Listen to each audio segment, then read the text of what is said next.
d'euros, dont une douzaine en France sur les 15. Et on peut dire c'est trop, on peut dire... mais quand on regarde dans le détail, et je vous assure que l'État actionnaire fait son boulot, les 15 milliards sont plus ou moins incompressibles. On a déjà réduit ce qui n'était pas indispensable. Et il est clair que s'il doit y avoir une transition énergétique réussie en France, il faut qu'EDF y trouve une partie, je vais dire, très importante, peut-être prépondérante. Et donc ce niveau d'investissement n'est pas cohérent avec la régulation. Donc, il nous conduit à nous désendetter, il nous conduit à être extrêmement fragilisés lorsque le principal prix directeur est même sous le niveau où nous vendons notre production nucléaire, le prix le gros en Europe. Et donc il nous a conduit en 2016 à prendre des mesures d'urgence pour déjà surmonter les quelques années pendant lesquelles ce prix de gros sur le marché électrique européen, qui est très volatile, était très bas. On l'a surmonté avec des mesures qui ne sont pas réplicables à l'infini. On a vendu des actifs pour 10 milliards d'euros, on a renforcé nos fonds propres pour 9 milliards d'euros, et ça par contre c'est réplicable, on a fait des économies. On va continuer à faire des économies, mais on ne peut pas en permanence augmenter nos fonds propres et céder des actifs, parce qu'à la fin, ça n'a plus de sens. Et donc, dans le dialogue que l'on a avec l'État actionnaire, on a depuis longtemps, j'ai depuis longtemps exprimé que cette régulation doit changer pour qu'on puisse financer nos investissements. Et il est apparu l'année dernière, dans des travaux très préliminaires et vraiment très sommaires que l'on a fait, qu'il y a une issue possible à ce qui est aujourd'hui un vrai débat pour l'entreprise et pour l'État. Il y a une issue possible avec une meilleure régulation, mais aussi une organisation des actifs qui permettent d'utiliser cette meilleure régulation pour démultiplier notre capacité d'investissement, déjà pour financer les investissements d'aujourd'hui de 15 milliards et peut-être pour aller plus loin. Donc le projet sur lequel je travaille en toute transparence est un projet de croissance. C'est un projet dans lequel il faut faire levier d'une meilleure régulation pour nous permettre de croître, parce que les besoins sont considérables si on doit tenir en France notamment les objectifs climatiques. Il y a un projet de loi, énergie-climat, qui est en discussion aujourd'hui même à l'Assemblée nationale, en commission, qui sera la semaine prochaine à l'Assemblée nationale en séance plénière. Ce projet de loi énergie-climat établit la trajectoire climatique de la France pour que nous, pays développés, jouions un rôle important, comme d'autres en Europe et peut-être dans d'autres pays du monde, pour lutter contre le réchauffement climatique.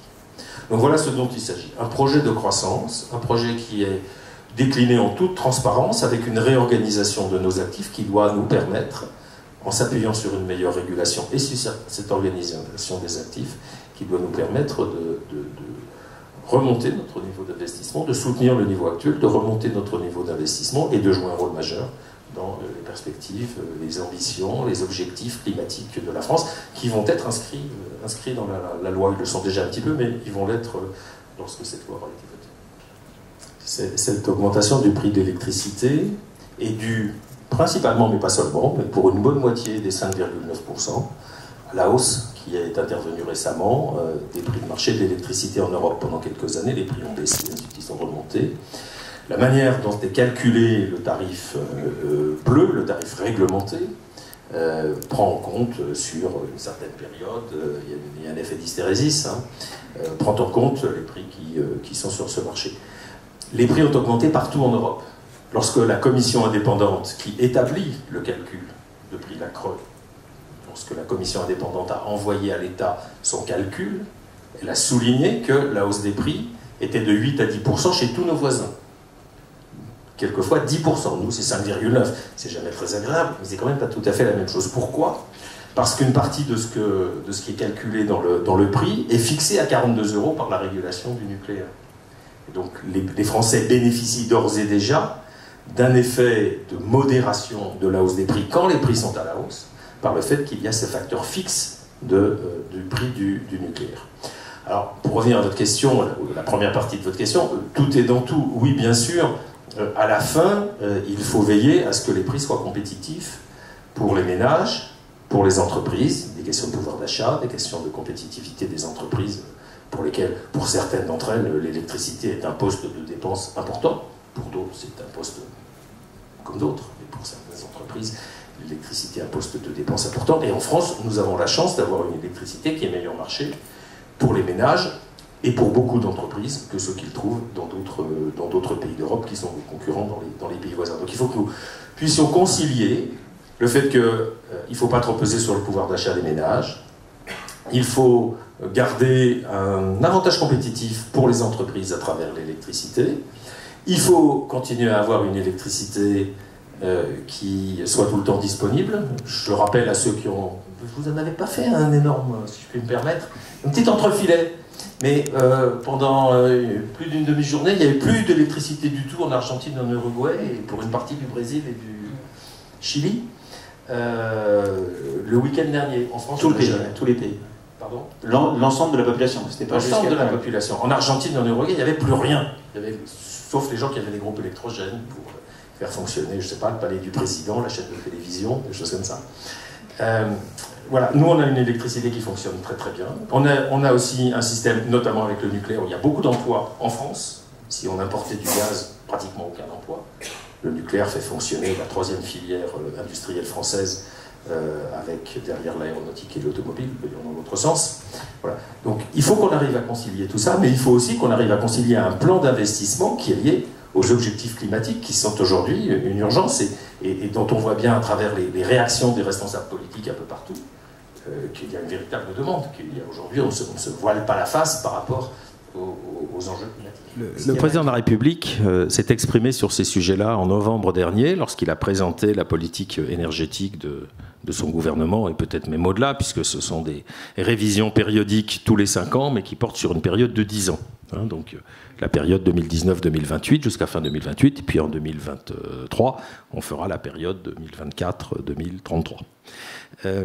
Le président de la République a dit qu'il souhaite qu'une nouvelle régulation du nucléaire soit mise en place, dans laquelle le prix de vente de l'électricité nucléaire soit plafonné lorsque les prix sont élevés sur le marché pour faire en sorte que le pouvoir d'achat des ménages ne soit pas volatile, et que ce prix soit également fixé à un prix permettant à EDF de mener à bien ses investissements. C'est la notion d'un corridor de prix.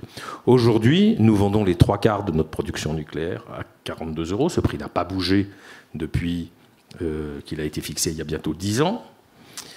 Le mécanisme de formation du prix réglementé pour les ménages, qui correspond encore à plus des 3/4 des ménages, ce mécanisme de formation du prix reflète la composante fixe et la composante volatile. Et le président de la République dit « mettons plutôt un corridor de prix. Lorsque le prix de marché est à l'intérieur du corridor, on retient le prix de marché. Lorsqu'on touche le plafond ou le plancher, le prix est au plafond ou au plancher. » Donc c'est un mécanisme qui est à l'étude. Simultanément, et peut-être dans un autre délai, dans un délai plus rapide, le gouvernement ne souhaite pas que la hausse de 5% qui a été un peu douloureuse, 5,9%, un peu douloureuse au 1er juin, se reproduise. Donc il est en train de regarder, mais les lecteurs des Échos ce matin ont pu voir à la fois dans l'interview du ministre d'État et dans le commentaire de la directrice, la chef de rubrique énergie de votre journal, ils ont pu voir que tout ça doit être manié avec de très grandes précautions. Mais nous nous inscrivons au-delà du sujet peut-être de court-moyen terme, de ce qui va être voté dans la loi de court terme, la loi qui va être votée à court terme, dans les perspectives du président de la République, qui est de dire nous avons besoin d'une régulation nucléaire qui soit équitable pour EDF, mais aussi protectrice du pouvoir d'achat des Français. Et simultanément, le président de la République m'a demandé de regarder comment optimiser les investissements d'EDF dans le cadre de la nouvelle régulation. C'est le projet de croissance que je suis en train de préparer, sur lequel, en effet, je verrai les organisations syndicales, mais on les a déjà vues, mais on va les voir de façon un peu plus solennelle après-demain. J'ai réuni 300 dirigeants il y a une dizaine de jours, j'ai parlé à mon conseil d'administration. À chaque fois, ça alimente les choses, mais le projet est très transparent. Quel est le projet de croissance qui accompagne une meilleure régulation du nucléaire? Donc Johan Geffroy, directeur de Favart. Donc merci pour cet exposé très clair sur un sujet très technique. Vous avez évoqué le projet de loi sur l'énergie et le climat, qui comporte un volet sur l'accompagnement à la transition énergétique des territoires. Madame la ministre Emmanuelle Wargon vient de signer le tout premier contrat de transition énergétique des territoires. Donc je voulais savoir comment est-ce que EDF travaillait à la création ou à l'animation de nouveaux partenariats locaux avec les collectivités, avec les entreprises locales, avec les PME, avec les citoyens, les associations, pour permettre cette transition énergétique donc des territoires dans une logique de soutenabilité à la fois en termes d'approvisionnement d'énergie bas carbone, mais également d'accessibilité à tout le monde d'une énergie qui, dans le futur, sera potentiellement de plus en plus chère. Et de plus en plus locale. Il y a aujourd'hui une appropriation des sujets d'énergie. D'abord, la loi donne une compétence aux métropoles, et il ne vous aura pas échappé que les métropoles sont devenues des outils puissants. Alors ensuite, on critique le fait qu'il n'y a pas que Paris et les métropoles dans notre pays, mais c'est un autre débat. Mais les métropoles sont des métropoles puissantes dans lesquelles il y a des développements d'entreprises, des emplois de haute qualité, de technologies, un rayonnement peut-être mondial, en tout cas européen. Donc il y a une appropriation des sujets énergétiques par les métropoles. Et l'un des objectifs stratégiques essentiels d'EDF est d'être présent dans ces territoires pour écouter les besoins des métropoles. Certains sont en faveur plutôt de tel type d'énergie, de tel type de solution, aussi en fonction des emplois qui sont sur place. Certaines métropoles sont très industrielles, d'autres le sont peut-être plus tertiaires, certaines sont très tournées vers l'exportation, d'autres le sont peut-être moins. Et donc nous avons, nous, à accompagner ces grandes métropoles, et nous le faisons. Je vais régulièrement dans ces villes signer des accords avec les présidents des métropoles pour les accompagner dans des schémas. Alors il y a des schémas régionaux, il y a des schémas métropolitains. Ce qui me paraît important, c'est que nous ayons une très grande écoute, une très grande réactivité pour proposer les meilleures solutions. Je peux donner l'exemple de Dijon, par exemple. Nous avons à Dijon, en partenariat avec d'autres groupes français, répondu aux besoins de la ville de Dijon et de la métropole de Dijon, avec Monsieur Rebsamen, qui a été vraiment le chef de file de cette idée, le porteur de cette idée de regrouper sur un système numérique unique un très grand nombre des services de la métropole. On aurait dit des services municipaux quand c'était des services métropolitains, je ne sais pas si on dit ça, de les regrouper sur un système de gestion unique. Et il y a des services énergétiques, mais il y en a d'autres, comme les services d'urgence, les services d'alerte, la circulation, etc. Et le système est exceptionnellement robuste et exceptionnellement, multifonction. Nous l'avons inauguré il y a quelques mois. Voilà un exemple. Les gens du monde entier viennent voir ce qui se passe à Dijon. Voilà donc un exemple concret de ce que nous pouvons faire, d'ailleurs en allant peut-être un peu au-delà du monde de l'énergie, pour accompagner les métropoles dans une transition qui est à la fois énergétique et numérique, je dirais. Bonsoir, Clément Leroy, en charge des activités énergie chez Wavestone. On peut-être parler un petit peu en lien d'ailleurs avec cette première question sur la mobilité électrique et la mobilité tout court. Vous avez annoncé il y a quelques mois maintenant un grand plan mobilité électrique. On parle aujourd'hui beaucoup d'hydrogène également. Donc peut-être l'occasion de faire le point sur vos ambitions et puis les premières réalisations concrètes peut-être au sein du groupe EDF. Alors nous sommes présents dans la mobilité électrique depuis extrêmement longtemps, parce que nous avons bien vu qu'il y a déjà 20 ans que si la voiture électrique devait se développer, c'était évidemment un terrain d'investissement et de développement pour EDF. Les choses sont en train de se précipiter sous deux effets.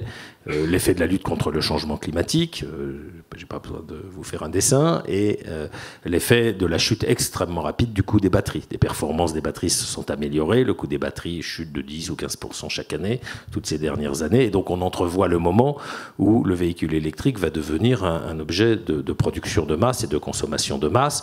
On entrevoit le moment où les véhicules thermiques seront interdits d'abord dans les centres-villes, puis peut-être dans toutes les agglomérations, puis peut-être, c'est aussi d'ailleurs en discussion plus ou moins au Parlement dans la loi mobilité que porte Elisabeth Borne, peut-être qu'il y aura-t-il à un moment donné une interdiction de vendre des véhicules thermiques. Donc nous essayons d'être présents en étant présents à certains endroits de la chaîne de valeur. Donc je vais d'abord dire là où on n'est pas présent pour que ça soit clair. Nous n'avons pas l'intention de devenir un constructeur automobile. Nous n'avons pas l'intention de devenir un fabricant de masse de batteries.